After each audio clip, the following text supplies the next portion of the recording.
From San Diego, California, this is a One Extraordinary Marriage show, where being busy is overdone, romancing is fun, and scheduling sex has taken the guesswork out of wondering when you're going to get some. I'm Tony DeLorenzo, your co-host, along with my beautiful wife, Elisa. From coast to coast and around the world, thank you for joining us. It's time to talk sex, love, and commitment. Give us a call or text us on the Hug Hotline at 858-876-5663, or send us an email to hugs@oneextraordinarymarriage.com. This is part 5 of our series on money and marriage, planning for the future. And there's a quote from Lakein that says, planning is bringing the future into the present so that you can do something about it now. Mm-hmm. And I love that idea because we're always thinking about, the future and what's coming. But if we don't plan for it, it's just out there. Mm-hmm. And we've been in that place before. Oh, many, many times. Mm-hmm. But we start each and every One Extraordinary Marriage show with a hug. And a hug's an opportunity for you to hear from someone else in the one family whose marriage has had transformation. And this week's hug is sponsored by KiwiCo. And we're going to be telling you a little bit more about how this company is creating opportunities for couples and families to connect a little later in the show. And this hug comes from an email that we received from a listener in New Zealand who said, "Hi, guys. I've recently started listening to your podcast on Spotify. I'm only 9 episodes in, and it has already made such a massive improvement to how I view my relationship with my husband and with my own self. Like you, my husband and I got married in our early 20s, and we both struggled with our evolving relationship. He was a happy-go-lucky guy, and I had extremely high expectations of him. As you can imagine, a lot of resentment built up in me over the years. I knew I had developed this addiction to being resentful and started to look for ways to fix this problem. That's when I came across your podcast on resentment, and it has really helped me let go of a lot of the past hurt.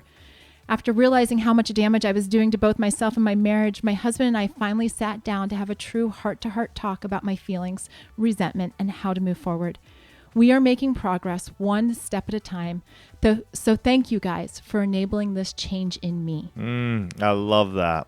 Absolutely. That's a breakthrough. And if you're curious about the show that she's talking about, that we did a show called Releasing Resentment, and you can find that at oneextraordinarymarriage.com/323. And like Tony said, we are in part 5 of this series on money and marriage. And previously we've talked about bringing your finances together and having money conversations and dealing with debt. And last week we were talking about side hustles. And so all of these things are coming together because, as you start to develop the ability to talk about money, as you start looking at your debt, as you start, building the extra income into what you're doing, if you need to, then we start talking about what's coming in the future. Right? Or maybe it's like a little bit closer. It may even be present for you as you guys are like looking to buy a house, or you're talking about sending kids to college or having money for retirement. And we know in the one family that those needs or those dreams stretch all the way from those of you that are dating and engaged and thinking about like, what's this going to look like in, 30, 40 years, to those who have been married 30 or 40 years. And you're like, we're living this right now. Right now. And, as we look at that, it doesn't matter where you are in that spectrum, you still have to plan so that you can, like that opening quote said, you bring the future into the present so you can do something about it. Because if you don't plan your future, and we know this from the many years that we did not plan our future, if you don't plan your future, you're simply going to react to the day by day, situations, challenges, and whatnot that hit you. And that may be like you're following what's going on with the stock market and you're like, wait, it's up, it's down, it's up, it's down. What does that mean? And you're like, on this crazy pendulum. And we've seen that with people in our own lives who, with no plan are just like, I don't know which way to turn, right? And we know that for so many of you, because we asked the question, what's been the biggest challenge to financial planning and planning for your future? The number one response is, where do I start? And that's a big one. That was our question. Yeah. All those years ago, because early on in our marriage, guys, we had no clue. I so wish a series like this had existed for us 22 years ago. Yeah. Start helping us walk through those steps of managing and looking at our money from a marriage perspective, right? Not just a individual making money, maybe setting some aside. I mean, I was able to do that when I was a single kid, 16, 17, 20 years old.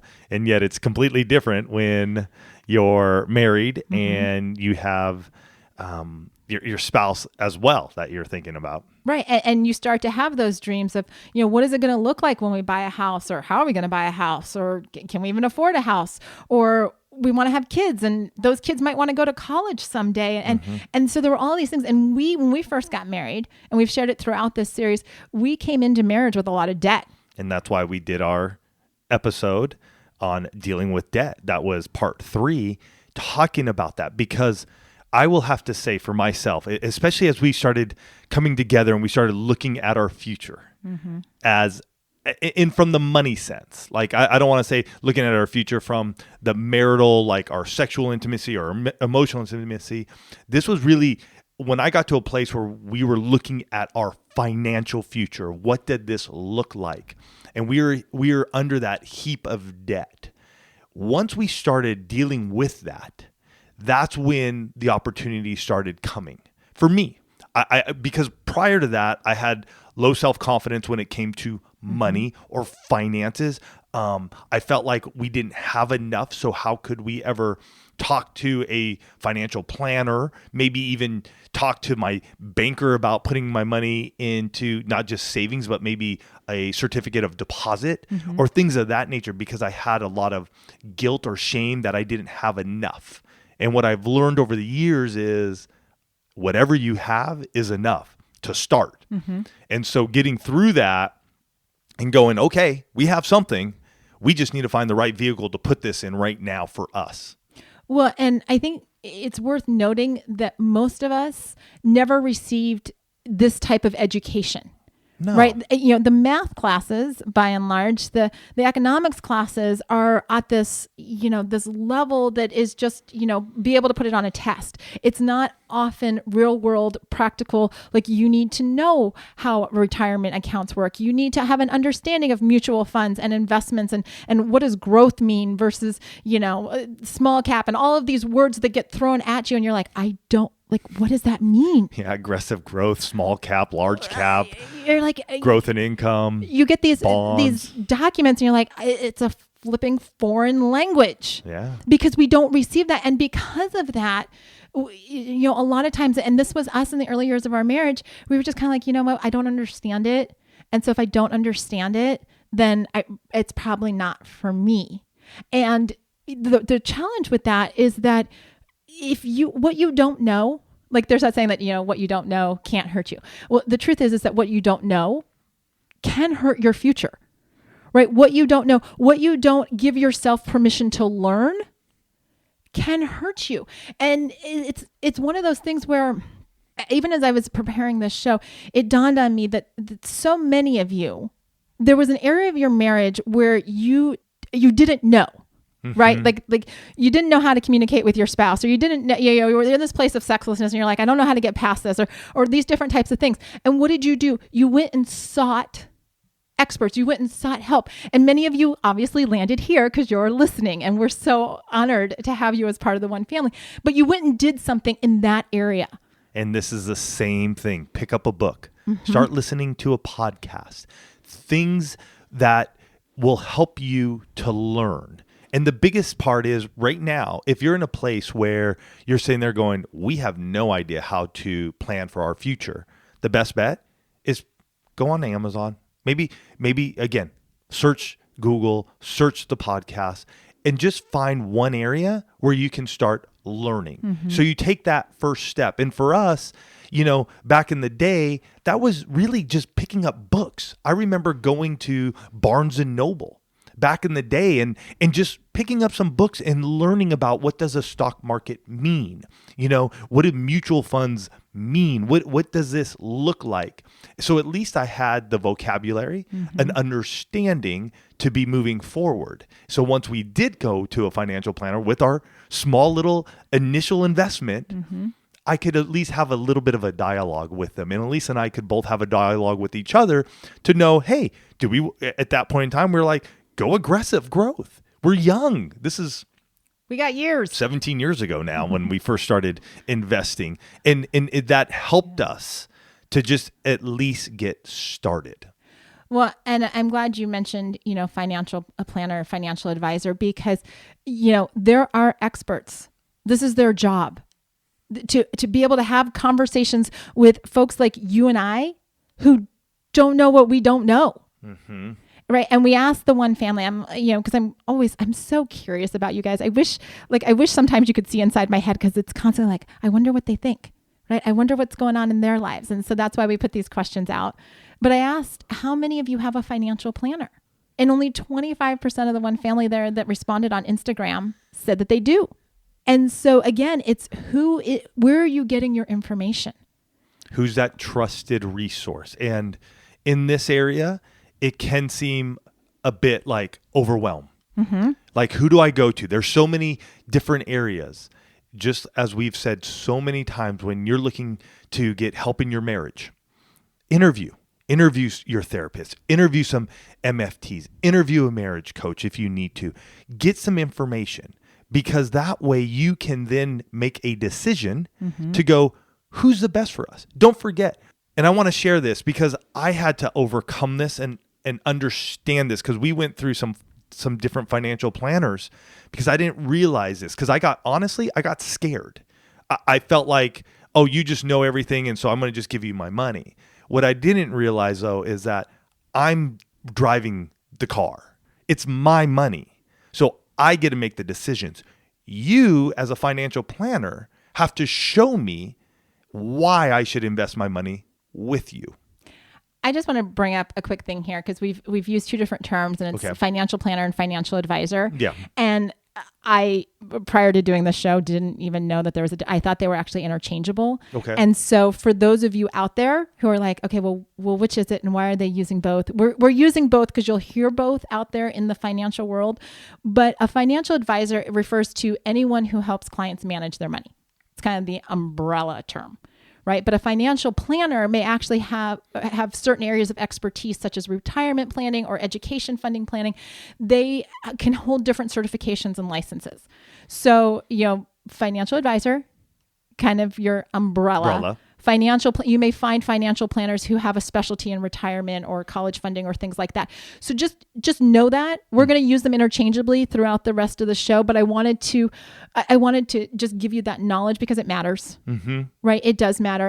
And when you're finding the right person to work with, don't just throw darts at a dartboard, or Google, financial planner near me, and just like, I don't know, hit your mouse and just let it scroll, and whatever it lands on, you're like, okay, that must be the right person. You're trusting this person with one of your most precious assets, your finances. This is not throwing a dart at a dartboard, folks. Now, can I just share how we found ours many, many years ago? Yeah. So, as we shared in the dealing with debt, we were strong into the Dave Ramsey. Like, we loved the debt snowball. So we really felt strongly about finding somebody who understood what we were going through. So we rolled over to Dave Ramsey's site.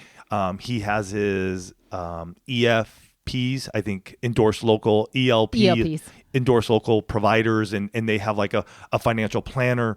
We found somebody locally. At the time, we were living in Spokane, Washington. And we met with him numerous times. We actually ended up getting invited to some like simulcasts that Dave Ramsey was putting on. So we continued to talk to this financial planner. And over time, we built up a relationship. We began to talk to him. We began to share some of what our dreams were at that time, and how we saw that. And he was able to present to us some ways that we could achieve our goal. But it was over some months. It wasn't on the first time and we rolled. It was like, we talked to him. We kept in touch with him. We kept sharing a little bit more. Prior to that, it was usually like somebody would come up to me and be like, hey, Tony, I'm a financial planner and I can do this, this, and this. And I'd be like, okay, great. Here's some money, and go do it. And then I would lose all my money. Or you'd get invited to a dinner or some kind of reception, and it would be put on by, a financial advisor. And then at the end, it was I'd like to work with you. Right.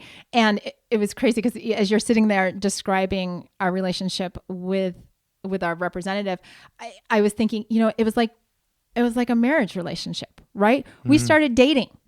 He started courting us, right? Bringing value to the relationship, offering information, right? And it was this give and take. It's a partnership. Like, gosh, it's so amazing you say that, because we've been with Dave now for 17 years.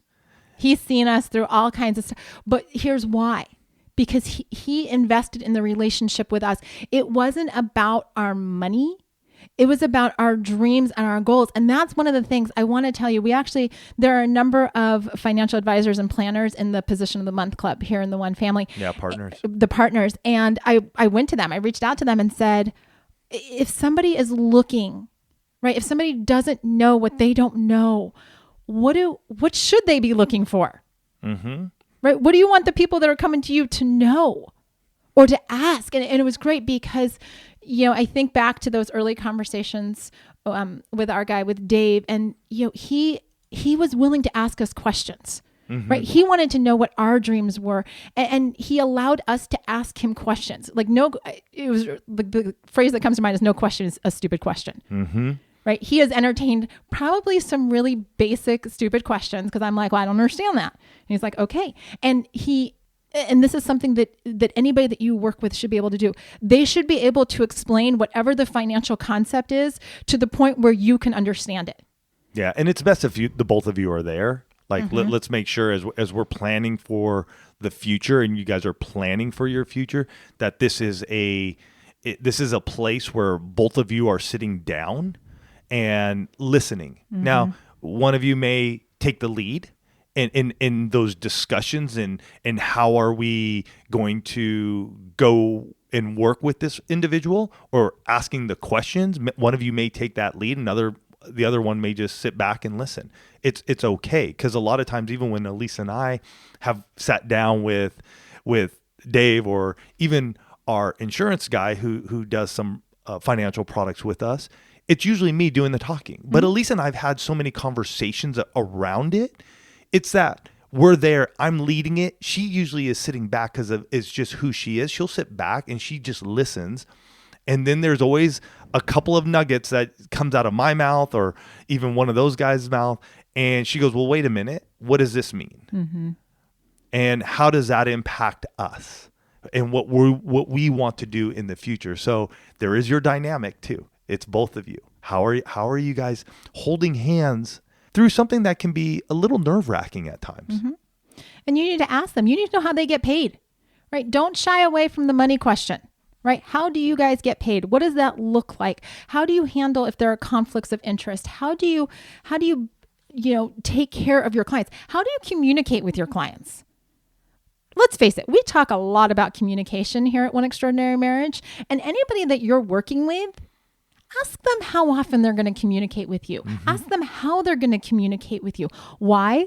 Because again, they're dealing with one of your most precious assets. You want to know how you're going to be able to get in touch with this person and how accessible they're going to be to you. That was the word it kept popping in my head. Accessibility. How accessible are they to you? And do you have them on speed dial? Can you text them? I can. And it's been a relationship that we've had to build. And yet I will tell you, there are times when I need to get some questions answered, and I'm not going to go through the assistant to get this question answered because I need that now. But that was built through that time together, the trust that we've built with our advisors. Mm-hmm. And with that accessibility allows me and Elisa to go, okay, that's what we're going to do right now. Mm-hmm. And sometimes things will take a bit longer, but some things they're not necessary right now. Right. Hey, I just want to set up a meeting with you. Cool. If you hit me back in a day or 2 days and say, hey, this is my availability, great. There are other times when it's like, I need to know about this by end of day. Mm-hmm. Can you please get this to me, or can somebody please get this to me? And knowing that you're going to have that relationship to be able to get that information quickly. Absolutely. And these questions that we've been throwing out, these aren't the only questions. We're actually blessed that the partners in the Position of the Month Club care about you all so much that they gave us a bunch of questions. And so we're actually going to put them in the show notes. Yeah. So if you want to see what all of those questions are and how to interview, a financial planner or advisor, go to oneextraordinarymarriage.com/503 because we want to equip you, because it's not just about finding the right person. It's then starting to take a look at what are those major life areas that you need for the future. What do you need the future plans for? right? Taking a look at that. And before we jump into those areas, I want to thank this week's sponsor, which is KiwiCo. We talked about, mentioned them at the top of the show. And the fact of the matter is that we all love a good subscription box. From food boxes to wellness boxes, they are all the rage. But we also know that adults can get busy, and coming up with creative things to do as a couple can fall by the wayside. KiwiCo gives you new opportunities to connect as a couple or even with your kids. KiwiCo boxes come with all the supplies that you need to tackle a STEAM project together. It's an opportunity for you to work together as a couple or get the kids involved and do it as a family. I just have to think it's like problem-solving skills, communication, and fun all wrapped up into an awesome box delivered to your door. And it's something different for the two of you to do together, right? It's not the same old date night in a movie type of thing, which I love. I love the one family having creative ideas on how to connect with one another. And KiwiCo is a convenient, affordable way to spend quality time with your spouse or kids while doing creative projects. There's no commitment. You can cancel anytime, and they have monthly options starting at $19.95 a month, including shipping. For our listeners, go to kiwico.com/one to get your first month free. Hello, free. Every day counts when it comes to making a difference, so don't miss out on this amazing opportunity. Again, go to kiwico.com/one and get your first month free. That's kiwico.com/one. So we've talked about who that person is that's going to walk alongside of you, right? But now we need to just spend some time on those big areas, right? Your home, your retirement, your kids' college funds. I even think, even for this too, vacations, larger vacations. I mean, you got to plan for those. When Elise and I went on our 20th anniversary trip, that was something we had to plan for. Now, we necessarily didn't put the funds with our financial planner or our financial advisor, and yet we still were planning for the future. We had to look at that as a whole. For some of you, going and purchasing a home, you may be saving up for that 10-20% you want to put down or whatever that may be. Those funds may go into an account with your financial advisor, or it may just be sitting in your bank account in a certificate of deposit because you're waiting on, it could be a 6, 9, 12 month certificate of deposit, whatever they have in offering you. So it may just be sitting there as well. Absolutely. And one of the things that all of our I'm going to call them our financial gurus. Okay. I love it. One of the things that they said, every single one of them said, it's never too early to start saving for any of these things. And I would add to that, it's never too little an amount to start saving. That's good. Because my biggest hiccup when I was younger was that I never had enough. And guess what? If you got $10 and you can start saving that every month, every 2 weeks, every other day, whatever it is, it's amazing how that will begin to grow. And I took it like it's not enough, so I can't invest yet. And I wish I would have had a shift, a mindset shift that $10 is enough to start. And it may mean that all I'm doing is putting that into a savings account until it grows to 1,000. And once it hits 1,000, then I'm going to take that and give it to my financial advisor. Absolutely. And start that journey. One of the other things that they all said is don't overspend on your house or your lifestyle. One of the planners said, you will always have unlimited wants, but you also have a limited resource, and that's money. So be wise about the limited resource. And I think this goes back to part 3 with dealing with debt. We're overspending somewhere. So hopefully you've gone through, you've had the money conversation. You're looking at your cash flow plan or your budget, so we can start tightening down on those areas where there are always wants, which are honestly, to me, they're leaks. They're That's leaks. a good word. They're leaks in our bucket. There are holes in our bucket. We put in so much water in that bucket. And those holes can be small or big. Eventually, if we don't start, taking care of them, the water's going to run out. Right. And we're not going to be able to use it for what we need. So once we start dealing with that debt, we get rid of that. We start honing in on our cash flow plan. Elise and I had, and as we're going through this series, you guys, Elise and I have had to have a number of different conversations because we're looking at this flow, even for us, between our personal and our business, and how are we going to be able to make sure that we don't just go after all our wants right now. Well, and as we start talking about just about a couple of these areas, buying a house, for those of you that may be in the just getting married, thinking about buying a house, maybe you're renting and you're wanting to buy a house, keep in mind that it isn't just the down payment and your mortgage. A number of these guys said think about the property taxes, the insurance, and maintenance, because you buy a house, something's going to happen. And you don't get to call up your property manager or your landlord and say, hey, come and fix this.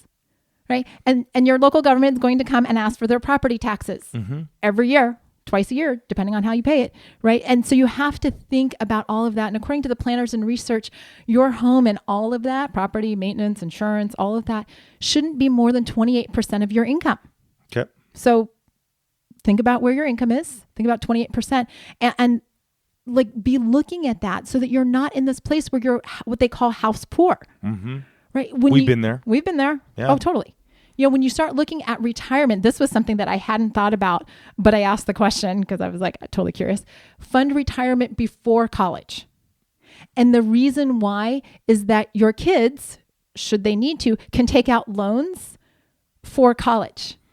Or they can work, or that's a whole nother story, and I'm not even going to go there. But the thing is, you can't take out a loan for your retirement, and if you're funding your kids' college out of your retirement funds, you may find yourself having to work many, many more years, or not having enough. And then when you're in retirement, you become a burden to those children, right? And so it's this: take care of you. Mm-hmm. Right. Yeah. Like it's what we say, put your marriage first. And I also love it. Like last week when we were talking about side hustles, you can do side hustles as long as you want. Oh yeah. We're in a different economy. And I see this completely different because people go, oh, when retirement comes. And I'm thinking, I don't want to retire. I may slow down. I may not do as much. And yet in a gig economy like we live in now, why? And if it's something that you're enjoying and you're doing, especially in retirement, you're funding, if you already have money in there and you're funding your retirement, you got almost a best of both worlds, especially in a gig economy. If you want to take off for 2 weeks and go on a vacation when you're retired, cool, go. So, but I agree with that. And we had to learn that ourselves. And even talking to our kids going, hey, you know what? It's okay if you go to a junior college to start out here in California. You don't need to go straight into a 4-year college if you're not sure what you want to do or you don't have the financial means to get there. So that's also, I think, part as parents. I think we see that and so-and-so and this and that.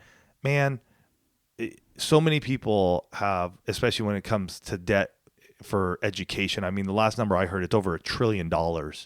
So you're okay if you don't fund your kid. My parents only funded a half of 1 year for me to go to college. The rest of it was on me. I had to work. I did get some grants, some scholarships, some loans. I survived. And you figured it out. And I figured it out. And so will your kids and so will my kids. And as we, talk about that retirement college, kind of tug of war, one of the other things that came up time and time again is don't underestimate how much you're going to need in retirement, right? Because we think, oh, well, I'm not working, so I don't need as much money. But you might want to travel, right? And what's your lifestyle? What do you want your lifestyle to look like when you actually are in that place of enjoying your lifestyle, right? What do you want to be able to do? And that's where, meeting with a financial advisor, having somebody like that in your life that can ask that's equipped and that knows the questions to ask you can help you bring that all together. And the earlier and the younger you are, the sooner you should start. And that's why I said, I don't care if you have $10, start. If that's what you have extra right now, just start. Because looking back, again, I sometimes Tony, looking back, I wish we would have been able to see what we know now, which is we should have doubled down 17 years ago. Sure. Because those funds have grown. And had I known, believe me, our financial advisor told us, and I was just like, oh, yeah. Now I understand it. And so we're having to make up a little bit. But it doesn't, even if you're my age, it doesn't mean you're past it. Mm-hmm. If you're in your 30s and your 40s and even in your 50s, you're not past it. You can start now. Well, and ultimately, if you don't know what to do, ask. Yeah. Right. It's this idea of, if you don't have the knowledge, or you don't think you have the money, or you don't know how to get started, and it may feel awkward at first, right? Having these conversations with a stranger may feel awkward. It's just like building your sexual intimacy, right? When you and your spouse first came together, things might have been a little awkward. Like, how do we all come together? But the truth of the matter is that once you get the hang of it, the possibilities, whether we're talking about your sexual intimacy or your financial future planning, the possibilities are endless. You're developing these skills. It's a muscle that takes time. Don't give up just because it feels a little uncomfortable. Mm-hmm. Everything feels a little uncomfortable sometimes. Yeah. You push through. Yeah, I agree. Hopefully this gets you guys going. Like we're running through this Money and Marriage series, and part of it is to give you at least a look at each of these areas and to dive in. We can't go into every single possible area when it comes to planning for the future. And yet you can now start going, what can I do? And start your process wherever you may be it like going to a book, going to a podcast, going to a financial planner or 2 or 3 and starting to hear from them and asking them questions so that you can then make sound decisions for your family and for you guys. The best thing is, though, just get started, because each one of these is going to help you grow in your marriage and with your money. We can't wait to hear from you guys about this. Next week, we are ending the Money and Marriage series with the what ifs. Those areas in our marriage that pop up, and how do we handle those areas? Mm-hmm. So we're going to dive into that next week. We love you guys. We're honored and blessed to have you part of the One family. And we're excited to hear how you guys have been impacted by this series. So don't hesitate to reach out. Hit us up at hugs@oneextraordinarymarriage.com. And we'd love to hear how your marriage is flourishing and how the two of you are becoming a team around your money. Have a great week, and we'll catch you next week. Love you guys.